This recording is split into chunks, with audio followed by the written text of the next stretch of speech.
नमस्ते, मैं शैलजा अपने चैनल पर आपका हार्दिक स्वागत करती हूँ। आशा करती हूँ आप सब स्वस्थ एवं प्रसन्न होंगे। आज मैं शिव महापुराण शतरुद्र संहिता के दूसरा अध्याय भगवान शिव की अष्टमूर्तियों का वर्णन करूंगी। नंदीश्वर बोले, हे प्रभु, हे तात, हे मुने, अब महेश्वर के समस्त प्राणियों को सुख प्रदान करने वाले तथा लोक के संपूर्ण कार्यों को संपादित करने वाले अन्य श्रेष्ठतम अवतारों को सुने। यह सारा संसार परेश शिव की उन 8 मूर्तियों का स्वरूप ही है। उस मूर्ति समूह में व्याप्त होकर विश्व उसी प्रकार स्थित है जैसे सूत्र में पिरोई हुई मणियां। शर्व, भाव, रुद्र, उग्र, भीम, पशुपति, ईशान और महादेव, ये शंकर की 8 मूर्तियां विख्यात है। भूमि, जल, अग्नि, पवन, आकाश, क्षेत्रज्ञ, सूर्य एवं चंद्रमा, ये निश्चय ही शिव के शर्व आदि 8 रूपों से अधिष्ठित है। महेश्वर शंकर का विश्वंभरात्मक सर्व रूप चराचर विश्व को धारण करता है, ऐसा ही शास्त्र का निश्चय है। समस्त संसार को जीवन देने वाला जल परमात्मा शिव का भाव नामक रूप माना जाता है, जो प्राणियों के भीतर तथा बाहर गतिशील रहकर विश्व का भरण पोषण करता है और स्वयं भी स्पंदित होता रहता है। सज्जनों द्वारा उसे उग्र स्वरूप परमात्मा शिव का उग्र रूप कहा जाता है।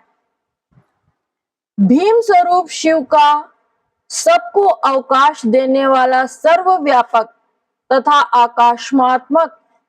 आकाशात्मक भीम नामक रूप कहा गया है। वह महाभूतों का भेदन करने वाला है, जो सभी आत्माओं का अधिष्ठान, समस्त क्षेत्रों का निवास स्थान तथा पशु पाश को काटने वाला है। उसे पशुपति नामक रूप जानना चाहिए। सूर्य नाम से जो विख्यात होकर संपूर्ण जगत को प्रकाशित करता है और आकाश में भ्रमण करता है, वह महेश का ईशान नामक रूप है, जो अमृत के समान किरणों से युक्त होकर चंद्र रूप से सारे संसार को आध्यादित करता है, आप्यायित करता है। महादेव शिव जी का वह रूप महादेव नाम से विख्यात है। उन परमात्मा शिव का 8वां रूप आत्मा है, जो अन्य सभी मूर्तियों के अपेक्षा सर्वव्यापक है। इसलिए यह समस्त चराचर जगत शिव का ही स्वरूप है।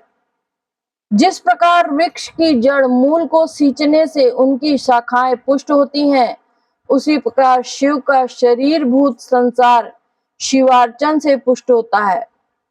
जिस प्रकार इस लोक में पुत्र पौत्रादि के प्रसन्न होने पर पिता प्रफुल्लित हो जाता है, उसी प्रकार संसार के प्रसन्न होने से शिव जी प्रसन्न रहते हैं। यदि किसी के द्वारा किसी भी शरीरधारी को कष्ट दिया जाता है, तो मानो अष्टमूर्ति शिव का ही वह अनिष्ट किया गया है, इसमें संशय नहीं है। अतः अष्टमूर्ति रूप से सारे विश्व को व्याप्त करके सर्वतोभावेन स्थित परमाकारण रुद्र शिव का सर्वभाव से भजन कीजिए। हे सनत कुमार, हे विधिपुत्र, इस प्रकार मैंने आपसे शिव के प्रसिद्ध 8 स्वरूपों का वर्णन किया। अपना कल्याण चाहने वाले मनुष्यों को सभी के उपकार में निरत इन रूपों की उपासना करना चाहिए।